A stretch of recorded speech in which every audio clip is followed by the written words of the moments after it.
This house was never yours, Ava. Stop acting like part of this family. That's how my father greeted me at the conference table. The words hit the glossy wood before they hit me. I remember the room first because everything in it felt expensive and cold. Tall windows looked over downtown Dayton. Framed diplomas lined the wall in perfect rows. A tray of sparkling water sat on a marble credenza. The leather chairs were heavy and too smooth, the kind that squeak when you shift because they're proud of their price tag. A paralegal hovered by the door with a tablet. The receptionist kept walking past the glass wall like she couldn't help but look in. It was loud in that quiet way, with pens tapping and paper sliding, the sound of people who have already decided who matters. My father sat at the head. Richard Miller, 63, perfect tie, straight back. He didn't raise his voice. He didn't need to. Ethan lounged to his right, legs wide, checking his watch like the meeting was an inconvenience. Laura had her arms crossed and a new designer bag tucked under her chair, the tag still attached to the strap. The lawyer, Mr. Combs, cleared his throat and kept his eyes on the folder like the folder might save him. I swallowed because I didn't know what else to do.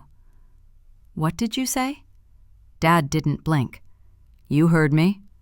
Ethan smirked without looking at me. "Here we go again." I looked at the lawyer for help, because I'm a teacher and I still believe in adults who step in when things go too far. He adjusted his glasses and spoke to the paperwork. "Your name," he said carefully, "isn't listed on the will." The words had a dry taste. I glanced around the table, waiting for someone to laugh and say this was a mistake. No one did. The paralegal shifted and pretended not to stare. The receptionist paused outside the glass again. I could feel eyes on me that weren't in the room. My chest tightened. "That can't be right." Dad steepled his fingers. "Your mother and I made sure everything went where it belongs." "Where it belongs?" I repeated, and my voice shook. I hated that. I hated the shake more than the words. Ethan leaned back farther, chair creaking. "Mom knew who actually—" But my mouth had already opened. The words were climbing up my throat, hot, sharp, out before I could smooth them. "I gave up my life to take care of her," I said. "You gave up nothing." Dad's expression didn't change. "And that's why you'll always be dependent." It punched the air out of my lungs. The paralegal looked down so quickly her tablet beeped. Mr. Combs shuffled papers like they were louder than we were. "Let's keep this civil," he said. Civil. As if humiliation is polite if you say it softly. My hands shook. My eyes stung. I swallowed again and breathed in through my nose.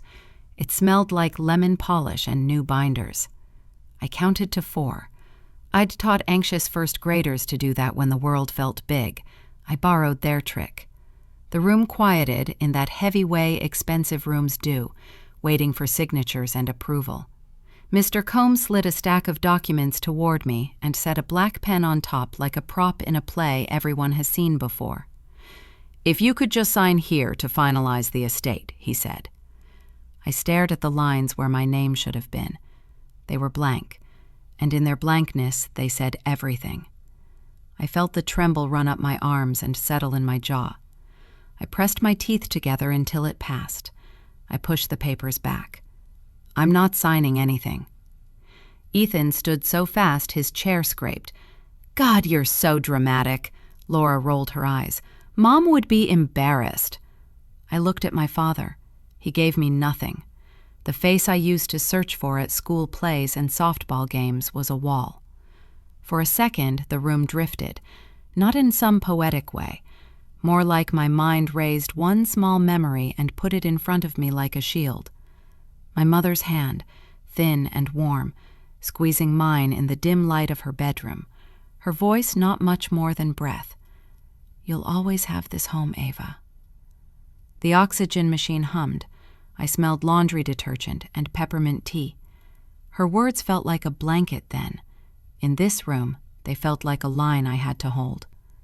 I lifted my head. My eyes were wet, but my voice found the flat ground it needed. "When did Mom change the will?" Dad looked at Mr. Combs. That glance lasted less. The room didn't move, and still, everything shifted. The tray of sparkling water glinted like it was winking at me. The paralegal bit her lip. The receptionist walked past again, slower this time. I pictured the waiting area, the magazines no one read, the bowl of mints wrapped in white paper, the quiet buzz of work. This office ran on rules, on signatures, on who got to say what counted. I heard my own breathing, and it sounded too loud. Ethan shrugged. "It's done." "You can make peace with it or not," Laura leaned forward. "Don't make a scene." I looked at the stack of papers again. The pen was perfectly centered on the line where someone expected me to write the version of myself that sits down, smiles, and disappears. A teacher who doesn't ask for much. A daughter who keeps it quiet. I closed my hand around the pen, then set it back down. Calm slid over me. Not because I felt calm, but because I decided to be clear.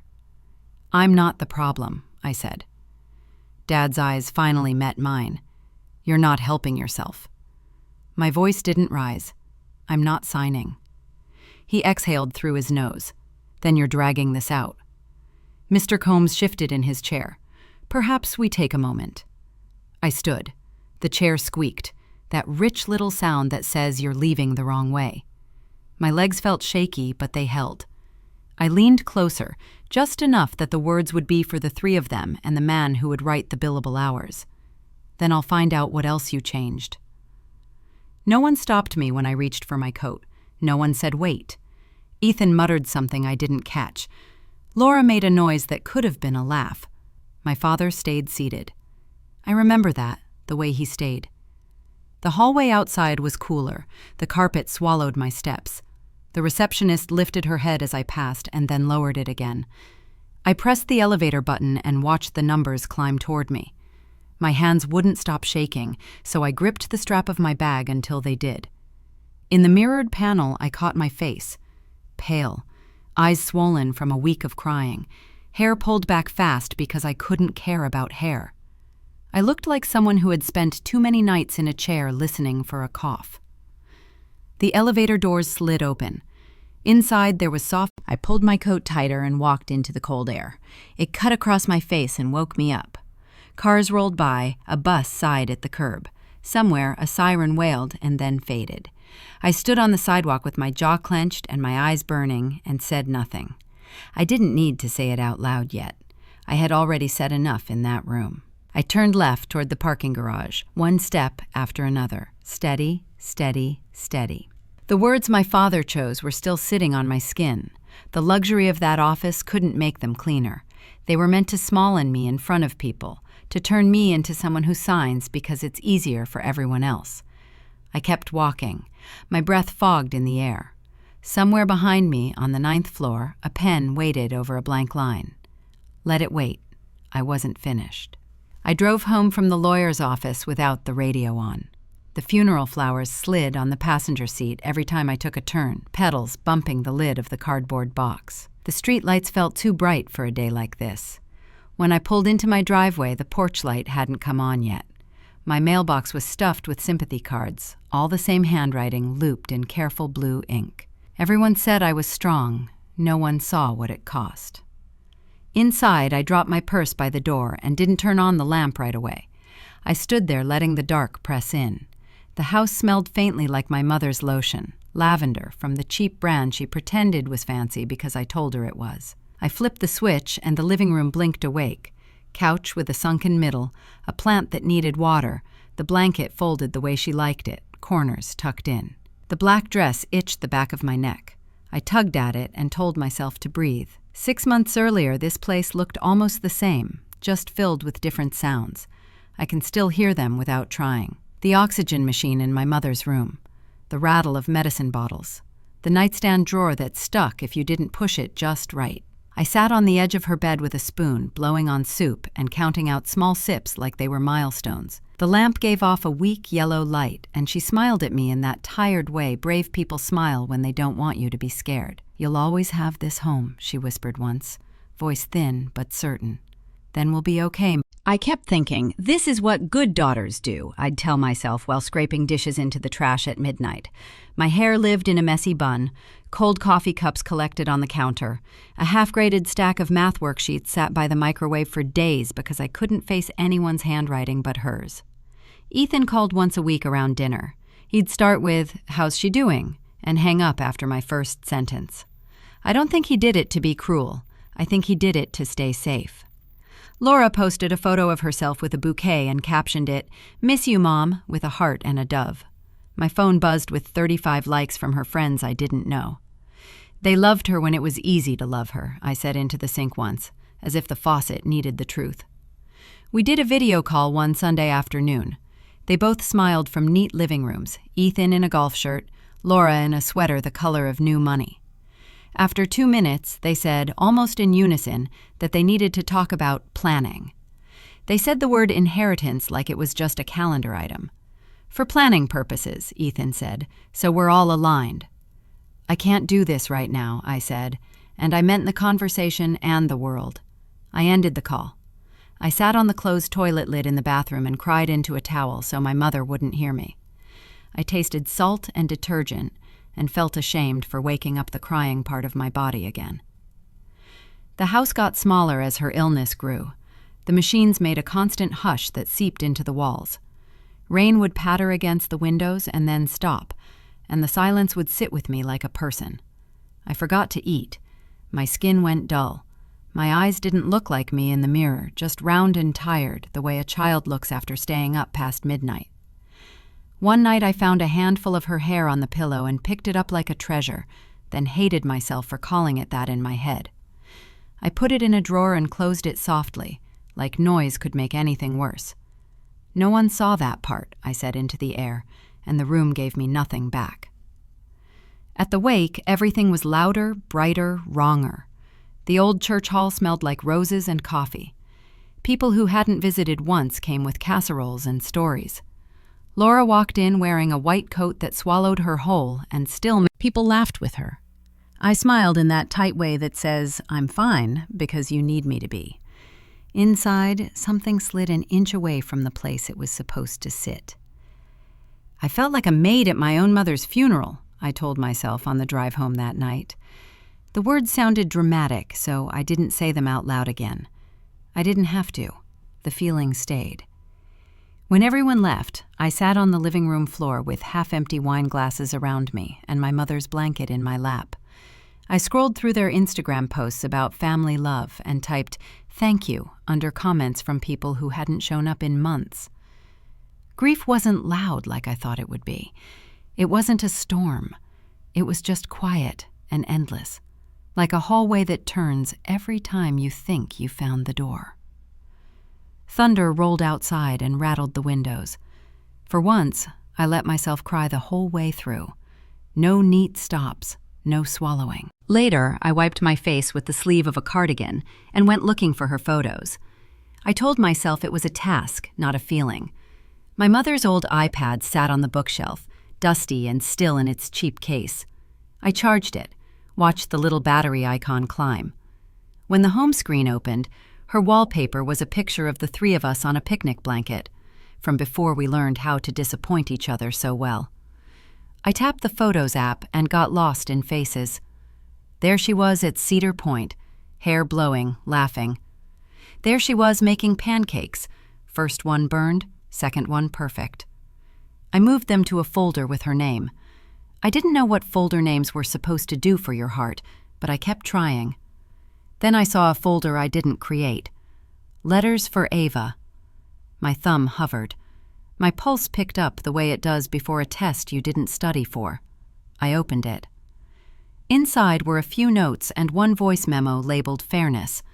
I pressed play. For a second, nothing. Then her voice slipped into the room. Weak, but still hers. She paused between words like she had to climb a step to find each one. "Ava, if you're listening, I want you to know, the house should be split equally between you and your brother and your sister." I covered my mouth with my hand. The iPad felt heavier. Air suddenly felt like it had shape, "Mom, you said it," I whispered. My throat tightened. I closed my eyes and let her voice fill the part of me the lawyers had hollowed out. She kept talking, picking her way through sentences, steady as she could be. Her breath caught on certain syllables, but she kept going. "It's only fair. You've done so much. But I don't want fights. It should be equal." I leaned closer, like the sound could get stronger if I got closer to the screen. I wanted to crawl into the recording and sit with her again and say, okay, I heard you. I'll be the one who remembers." Tears slid down my cheeks before I felt them start. And then another voice came through the speaker, calm, controlled. The one that counts in rooms like the one I had just left. "Don't worry about that now, Diane," my father said. "I'll handle everything." I held the iPad to my chest, like people hold pillows when they're trying to breathe slower. Tears kept coming, softer now. I wasn't crying because I was lost. I was crying because something finally pointed in a straight line. My mother had tried to leave me a map in the only way she could. Someone had folded it in half and hidden the part that mattered. Maybe I wasn't crazy after all. The iPad was still sitting on my kitchen table. The screen had gone dark, but I could still hear his voice playing inside my head. "Don't worry about that now, Diane. I'll handle everything." He always handled everything.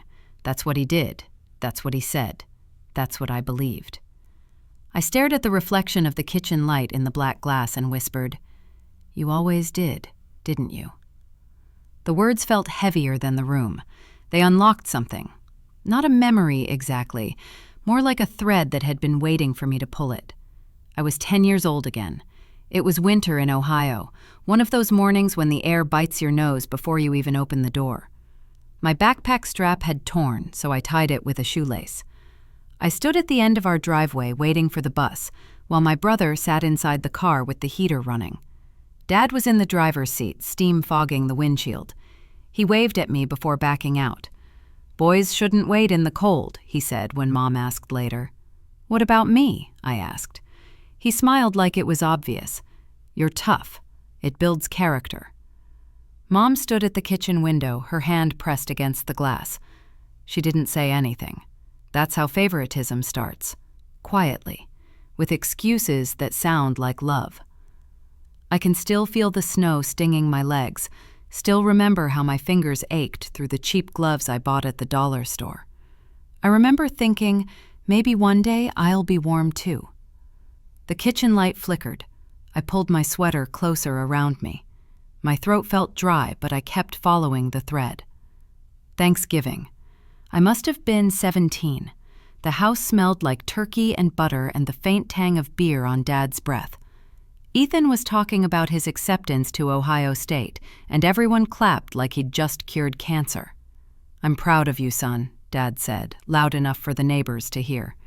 Mom wiped her eyes with her napkin. Then the memory jumped again. College. Laura failed 2 semesters in a row and blamed mental burnout.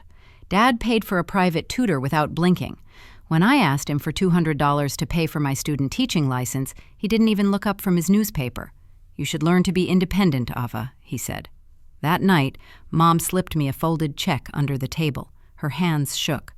"Don't tell your father," she whispered. I looked at the check, then at her, and saw how guilt made her smaller. She was always trying to balance what he broke. I blinked back to the present. The kitchen was quiet except for the hum of the refrigerator. I opened my laptop and scrolled through old photos. Ethan in graduation robes, Laura at her bridal shower, Dad standing in the middle like a proud pillar. I was always at the edge, half a smile, half a space. Even in pictures, I was the spare. I kept clicking through them until the memories hurt more than they helped. My chest tightened, not from sadness anymore, but something else, something cleaner. Another memory surfaced. My first job interview after college. Dad insisted on driving me. "Don't expect too much," he said as we pulled into the parking lot. "You're not like your brother." On the way home, he added, "At least you'll always have stability. People like you need that." I didn't ask what he meant by people like you. I already knew. He didn't see me as equal. He saw me as safe, controllable. The words hit differently now. Every scene lined up in my head like dominoes. I thought of his voice at the lawyer's office. "This house was never yours." Ethan's smirk. Laura's snide, "Teachers don't understand money." All of it matched the same pattern. Every dismissal, every quiet cut, every decision made for me. It was never about the house. It was always about control. Saying it out loud made it real. My spine straightened. The air in the room shifted, heavier but clearer. The kind of heaviness that doesn't crush you, it steadies you. I stood up so fast the chair legs scraped the floor. My pulse pounded in my neck. "You kept me small so you could stay big." The words came out of me like breath I'd been holding for years. The wind picked up outside, brushing tree branches against the window. A low rumble of thunder rolled somewhere far off, like the sky was turning in its sleep. I looked at the iPad again, her voice and his still sitting in that tiny file, proof of everything I'd been told wasn't real. I set it gently on the table and wiped my palms against my jeans. My heartbeat was steady now. The shaking had stopped. "They think I'm still the quiet one," I said. I turned to the laptop. The screen lit my face in a pale glow. My fingers hovered over the keyboard for a long moment, then I typed slowly, clearly. "Inheritance Fraud Laws, Ohio."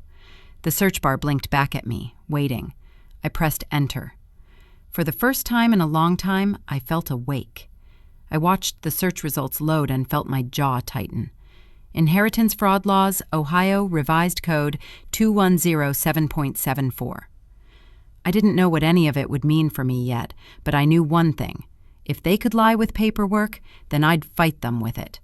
I scrolled slowly, line by line, like I was learning a new language after years of being talked over. The words were dry, but they were clean. Clean felt good. I opened a new tab and typed, "Family Lawyers near Dayton." I stared at the list like it might talk back. My finger hovered over the trackpad. "Pick one," I told myself. "Pick one and move." I clicked on a small firm 3 miles from my house. Their reviews said they were honest and stubborn. I needed both. The office sat in one of those old brick buildings that used to be a bank.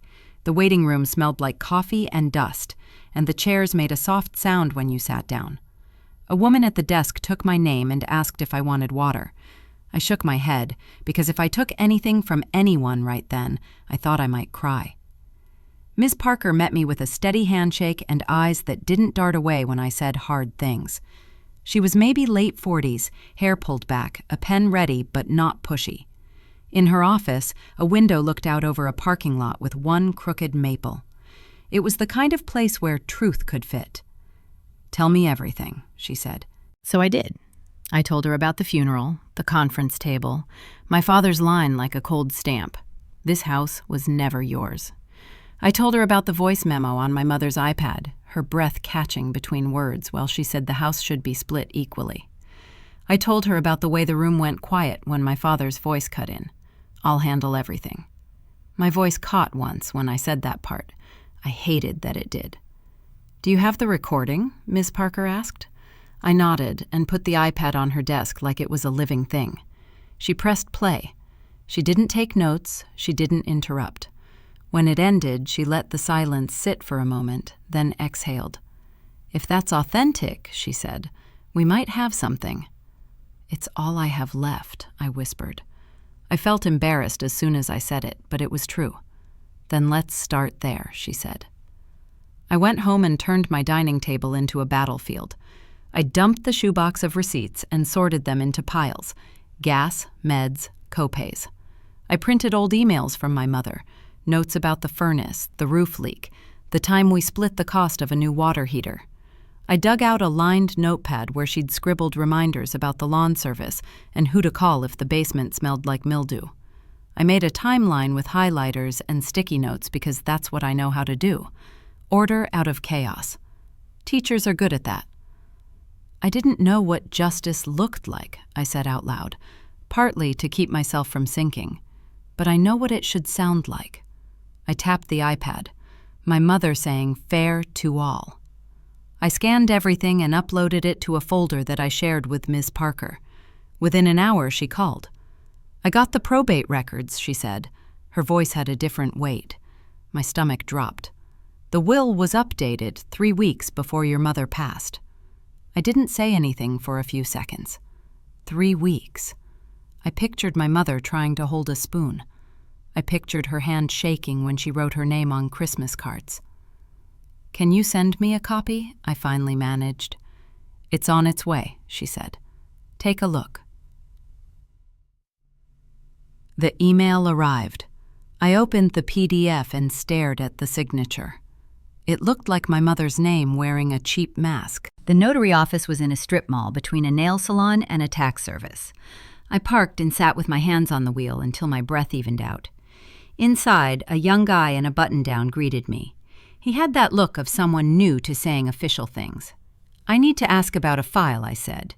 "A will notarized 3 weeks before my mother died." I slid the printed page across the counter. "This is the one." He scanned it and blinked like a computer rebooting. "I remember that one," he said slowly. "Your dad handled most of it." "My mom was there?" I asked. He hesitated. He said she was too weak to come in, that he had power of attorney. My pulse jumped. "Did you see her sign it?" He stared down at the page as if the answer might be hiding between the letters. "No," he said finally. "I did not." "Thank you," I said, keeping my voice steady. "That's all I needed." Back in my car, I gripped the steering wheel and let my head fall back against the seat. Tears gathered but didn't fall. They hung there like a line I refused to cross. "My father forged her voice, her name, her goodbye," I said. Hearing myself say it made it real in a new way. I wiped my face with my sleeve and checked the mirror.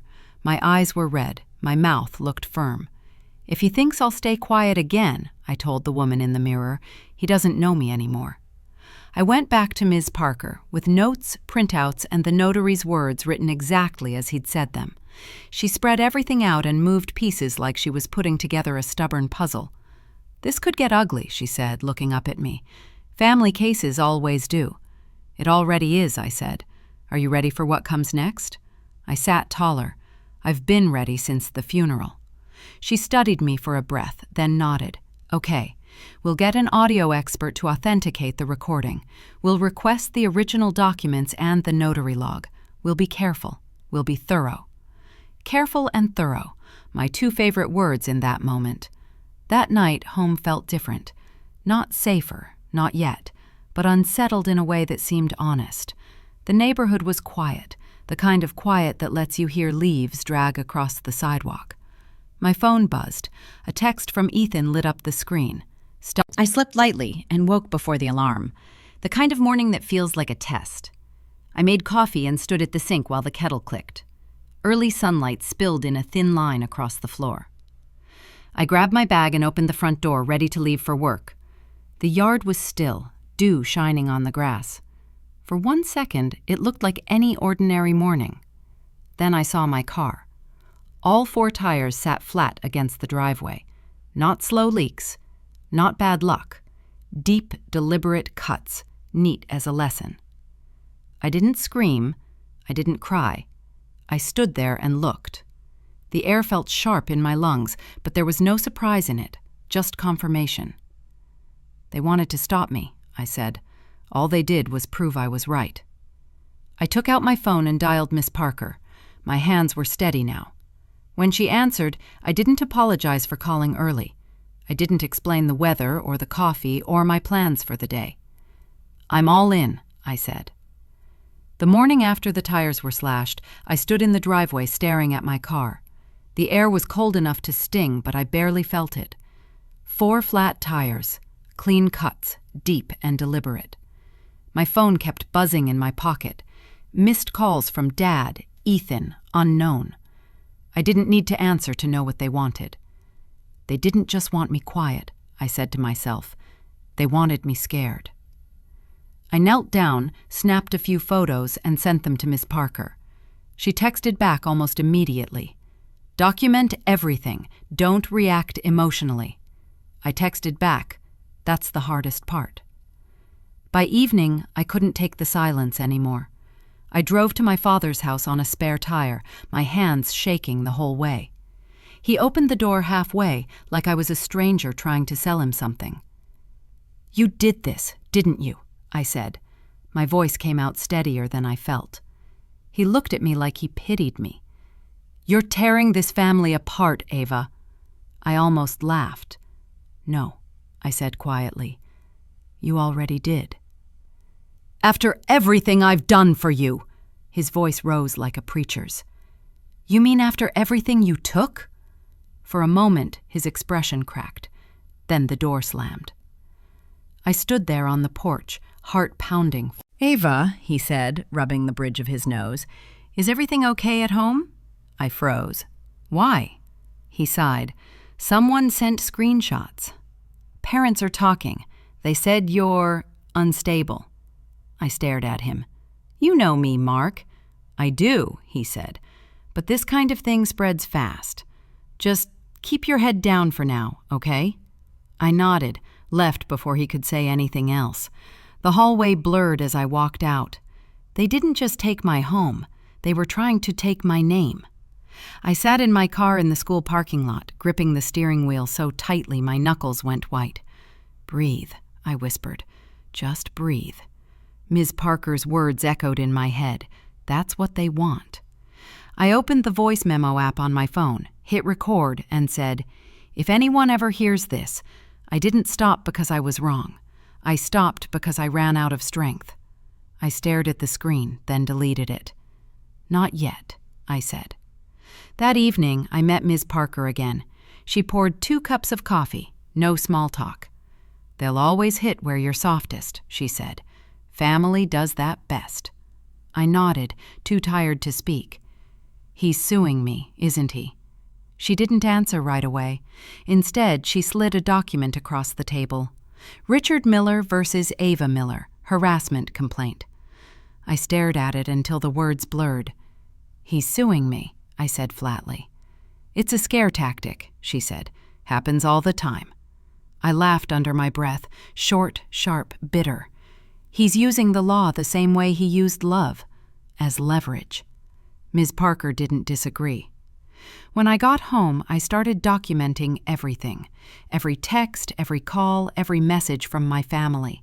I bought a cheap recorder and kept it in my purse. Every sound felt like potential evidence. If they wanted a quiet daughter, I whispered, they should have raised someone else. I started calling people who had cared for my mom near the end. Hospice nurses, neighbors, anyone who might have heard her talk about the house. Most didn't answer. Some hung up as soon as I said my name. Until one woman did. Her name was Kelly. She was one of Mom's night nurses. We agreed to meet at a... Driving home that night, I felt something I hadn't felt in months. Direction. Hope, maybe, but sharper. I turned on my mother's voice memo in the car. Her faint voice filled the space. Fair to all.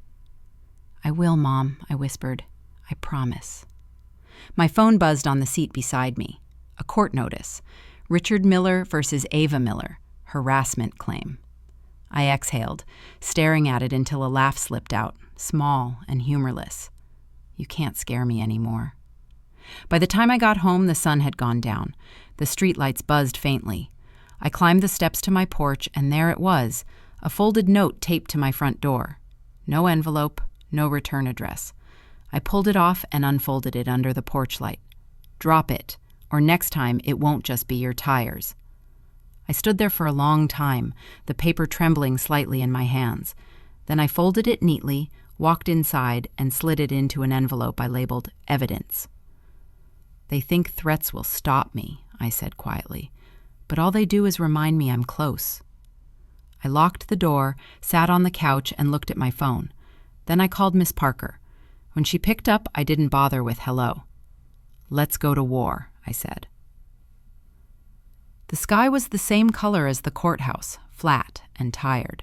I stole on the steps with a worn folder pressed to my chest and tried to keep my breath even. My hands felt clumsy, like they weren't mine. Inside, footsteps echoed and people whispered, like gossip had a volume knob. I told myself to walk, one foot, then the other. If I could carry my mother to bed, I could carry myself through a door. I thought I'd buried my family once, I told myself under my breath. I didn't know I'd have to do it again. In public. Ms. Parker met me by the security line and touched my elbow. Stay calm, no matter what they say. They already said it all, I whispered, and that was the truth. Everything cruel had already been spoken. Today was just the replay. In the curtain, my father sat beside his attorney like he'd been born to that chair. Immaculate suit, hands folded, eyes forward. Ethan and Laura sat behind him, wearing the kind of sadness you put on like a coat. Across the aisle, it was just me and Miss Parker. When the judge ended, Ethan wiped his eyes with 2 fingers that didn't touch any tears. Mom would have wanted peace. Laura leaned toward him and said, just loud enough, "She's just jealous." Murmurs trickled through the benches. My hands shook under the table. Miss Parker leaned close and murmured, "Don't react. Let them hang themselves." Every word hit harder because it came from blood. They called me to the stand. I swore to tell the truth with a voice I barely recognized. The oath sounded simple. It felt like a mountain. Richard's lawyer smiled without warmth. "Ms. Miller, would you say you're financially independent?" "I work full-time," I said. "As a teacher," he added, making the words soft and small. "So not wealthy." A few people chuckled. My face burned. I sat up straighter. "No, but I pay for what matters." He blinked, just once. I held his eyes. For once, I didn't try to sound polite, just true. He kept circling the same points, trying to get me to snap. "You're suing your own father. I'm asking for what my mother said was fair. Your mother is no longer here to confirm that." My jaw clenched so tight, I tasted metal. I wanted to say, "She is. You just don't want to hear her." Instead, I looked at the judge and kept breathing. When it was Miss Parker's turn, the room changed. She stood slow, calm. "Your Honor, we have an audio recording from Diane Miller, made days before her passing." Everything went still. Even the courthouse air seemed to hold itself back. Ms. Parker pressed play. My mother's voice filled the room, thin but certain. "Ava deserves her home too, fair to all." She paused, like words cost breath. "Fair to all." Silence followed. The air shifted in a way you feel in your ribs. My father's jaw tightened. Ethan stopped fidgeting. Laura stared at the table like she could hide under it. My throat burned. I gripped the edge of the witness stand until my fingers hurt. For the first time since she died, my mother spoke in a room where he couldn't interrupt her. The judge leaned forward. "We will need handwriting verification of the will." Richard's lawyer jumped up. "Your Honor, that's unnecessary." "Denied," the judge said, flat and final. I looked at my father then. His confidence wobbled, just a hair. Laura whispered something urgent to him. He didn't answer. Ethan's face drained like someone had pulled a plug. Ms. Parker sat down and breathed. "We've got movement." Truth didn't roar. It leaked, and then it flooded the room. We broke for recess. The hallway felt colder. Laura stormed past me, mascara streaking down to her jawline. "You ruined us," she snapped. "No," I said soft. "You ruined Mom's wish." Richard stood by a window staring out at the parking lot like it owed him something. He didn't speak. His eyes did. They said, "How dare you?" Ethan brushed my shoulder as he passed. "This isn't over." "It never is with you, is it?" I said. I went to the restroom and locked myself in a stall. I sat on the lid and pressed my shaking hands to my face. My heart hammered against my palms. In the quiet, my mother's words played again, not from a speaker, but from somewhere I kept for emergencies. "Fair to all." I whispered back, "I heard you, Mom." I did. When I stood at the sink, my face looked older, but steadier. They used to make me small.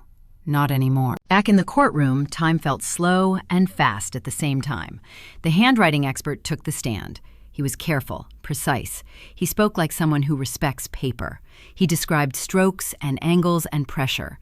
He described what hands do when they're weak, how signatures change when illness takes weight from the bones. He compared my mother's old signatures to the one on the updated will. He didn't rush. Finally, he said, "The signatures on the contested will are inconsistent. Likely forged." The sound that moved through the room was a single breath gathered from many bodies. Richard's face paled. A woman in the back gasped. Miss Parker's pen stilled on her legal pad. My chest loosened in a way I hadn't let it loosen since the funeral. Not joy, not victory, just air. Richard's lawyer started to speak and then didn't. The judge banged the gavel once. Further investigation ordered. Parties are instructed to submit original documents and notary logs within 14 days. My shoulders dropped an inch. I closed my eyes and let myself exist for a 3 count. I didn't smile. I didn't cry. I just breathed. When the judge dismissed us, the room erupted into noise. Shoes on wood, low voices, angry whispers. Ethan brushed past me again. "You'll regret this," he said, quieter now, like fear makes you soft. "So will you," I answered, and it surprised me how calm I sounded. In the hallway, Ms. Parker gave my arm a quick squeeze. "You did well." "I just told the truth," I said. "That's harder than it sounds in rooms like this." We walked out together. The overcast sky hadn't moved. On the steps, I paused and looked up. I thought about the first day I changed my mother's sheets without asking her to stand, about the first time she let me lift a spoon to her mouth without apologizing. I thought about love that shows up and love that signs papers. I thought about how small they'd tried to make me, and how big the truth felt when it finally had a place to stand. I reached into my bag and touched the worn folder. Inside were copies, timelines, receipts with dates that matched my memories. Paper can lie if you let it. Paper can save you if you make it. "I didn't win," I said, mostly to myself. "Not yet." I looked at the heavy... The house was quiet that morning. Too quiet.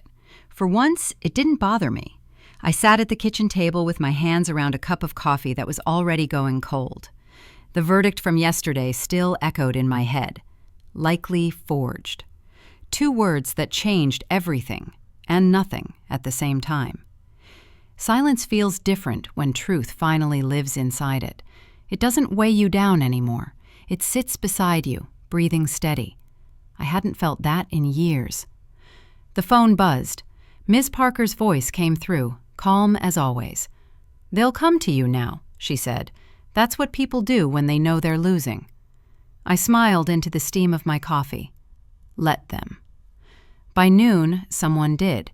A courier knocked on my door, holding a manila envelope. His expression said he didn't want to know what was inside. The handwriting on the seal was unmistakable, sharp, deliberate, my father's. I didn't need to open it to know it reeked of control, but I did anyway. A check for $20,000, a letter typed in formal language, but the message was pure Richard Miller. Withdraw your claim and we can preserve the family's dignity.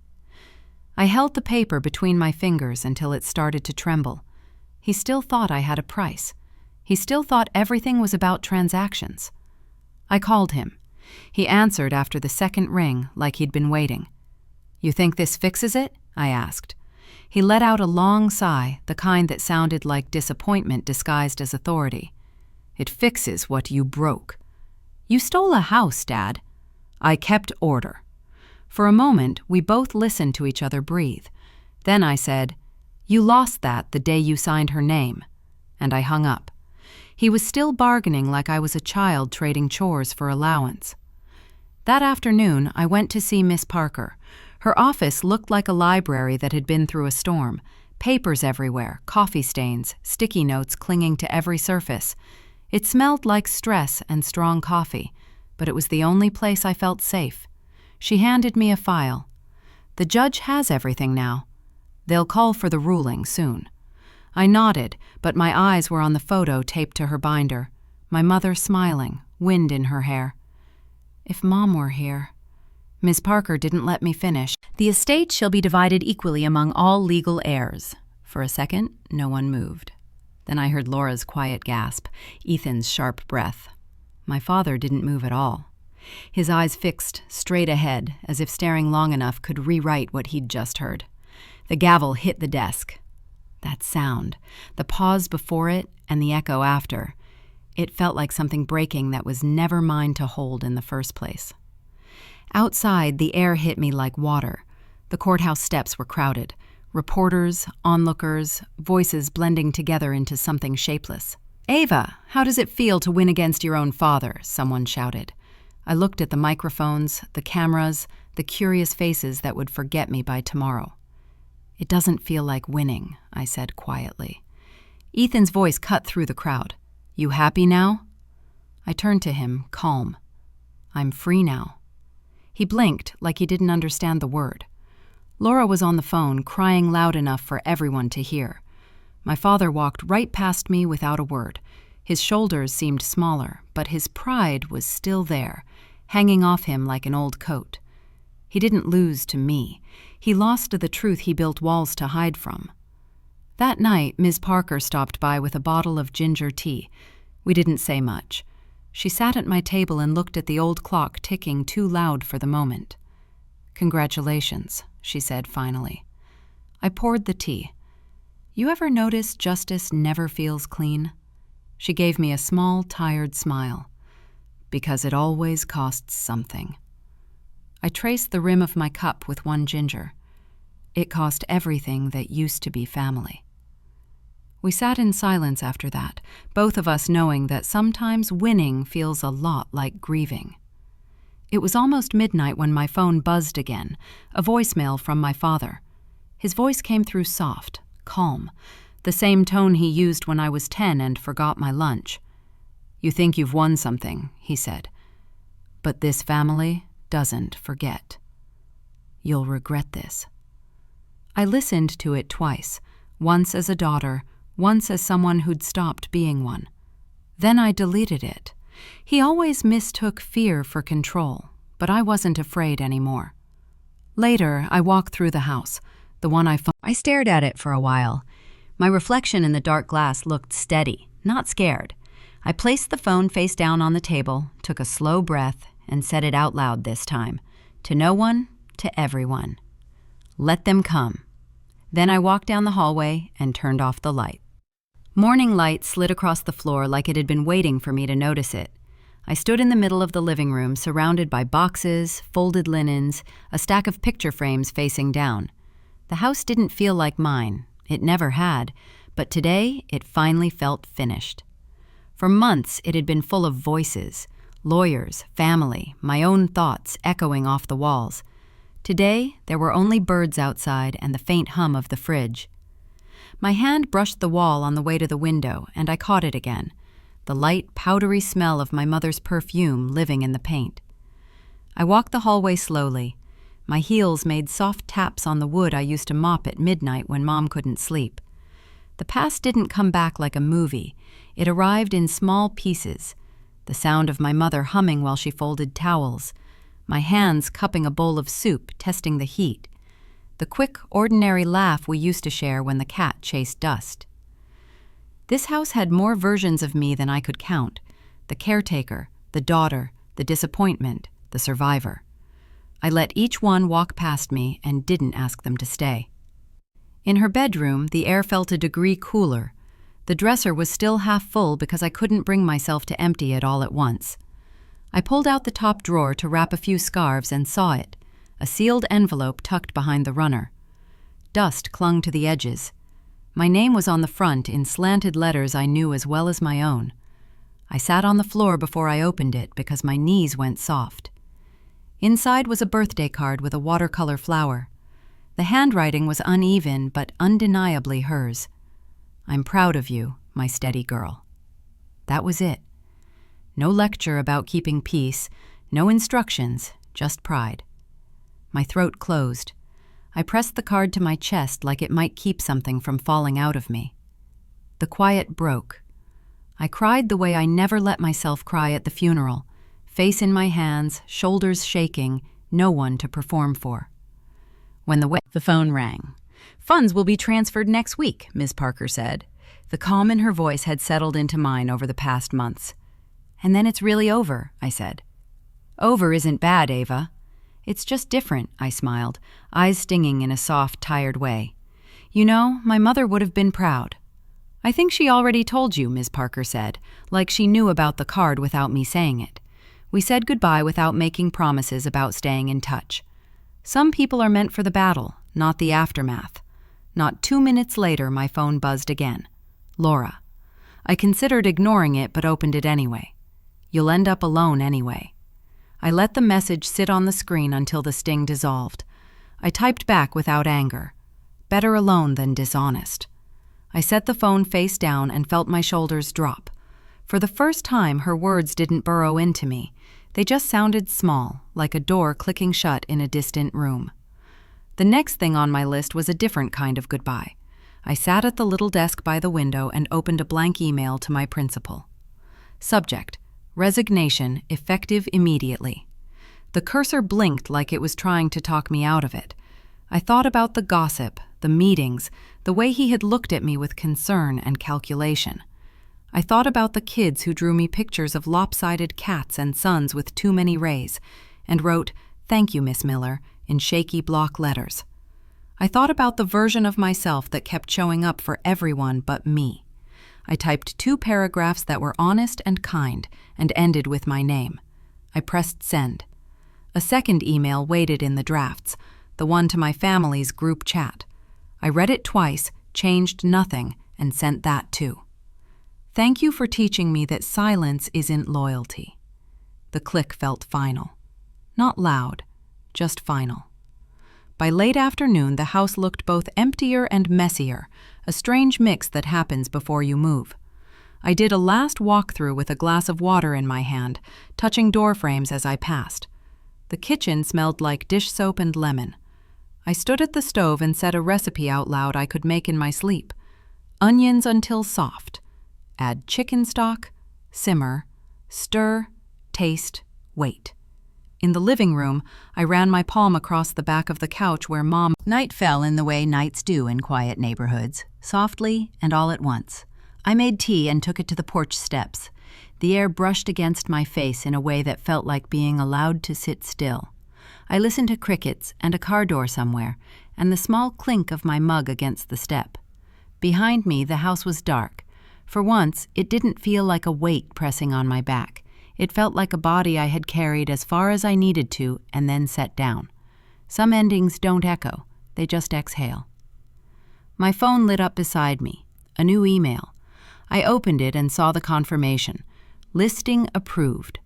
No fanfare, no congratulations, just the simple fact that a new thing had started because I had ended the old one. I watched the screen dim and go dark again. I didn't feel triumphant. I didn't feel empty. I felt light, like my body had been returned to me in pieces and now the pieces were fitting again. I took another breath. The tea had gone warm, but I drank it anyway. Across the street, a porch light flicked on and off as someone came home late.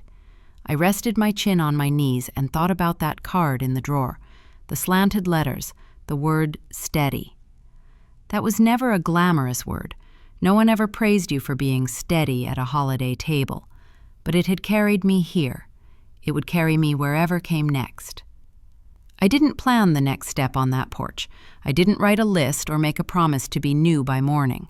I just sat still long enough to know that I was done holding something that kept hurting me. The house was behind me. The night was easy. And for the first time in a long time, I wasn't waiting for anyone to approve of what I did next. I finished the tea, set the mug down. Let the quiet stay. The first morning in the new place felt clean in a way I didn't recognize.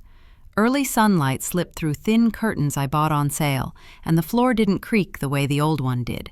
No boxes, no old furniture, no ghosts. The silence here didn't hurt. It just meant I was finally alone on my own terms. I poured coffee into a chipped mug, the blue one with the hairline crack I'd refused to throw away. Out the window, the lake just breathed in and out, catching the sun like it knew how to be steady without trying. At school, the hallway smelled like dry markers and floor cleaner. My new classroom had bright posters and desks with pencil grooves worn smooth by 100 restless hands.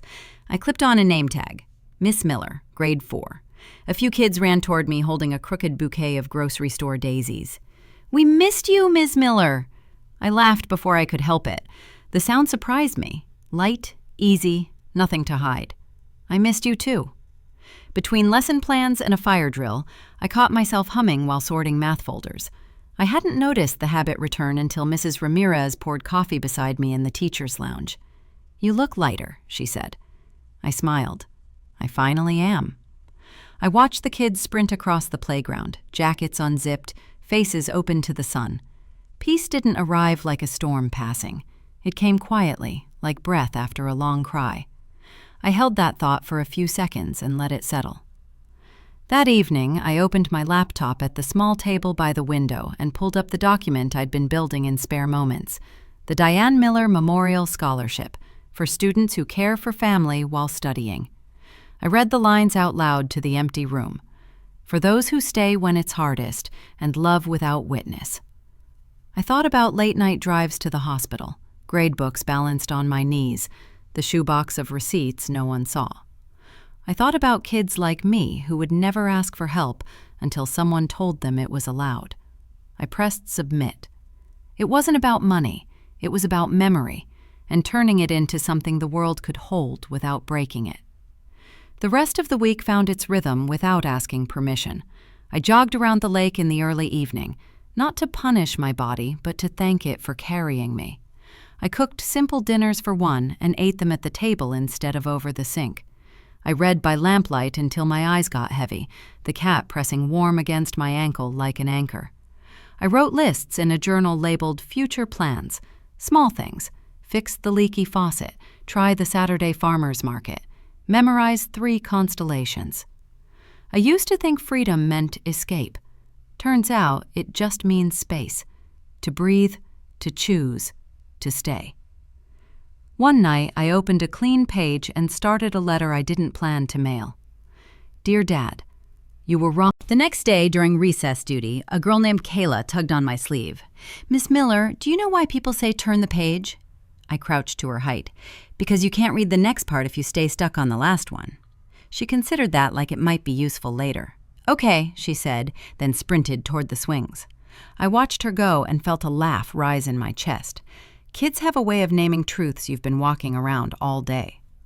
On Friday evening, I sat on the floor with papers spread in a loose circle, lesson plans, scholarship notes, a flyer for a local community garden. I'd been waiting for some big sign that the chapter was closed, but life kept giving me small ones. The plant on the windowsill leaning toward the light, my feet knowing the route to the corner store, the way my chest didn't tighten when my phone buzzed. When I picked it up, it wasn't a message from anyone who used to own me. It was a student's mom thanking me for making her daughter feel brave at the class reading. I read it twice and put the phone down face up. That night, I washed the chipped mug and set it on the drying rack. I looked at the way the crack caught a line of water and thought about how things can be strong and imperfect at the same time.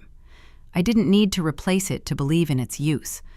I didn't need to replace myself either. The last thing I did before bed was pull the little scholarship page up again and check the confirmation email. Still there, approved and processing.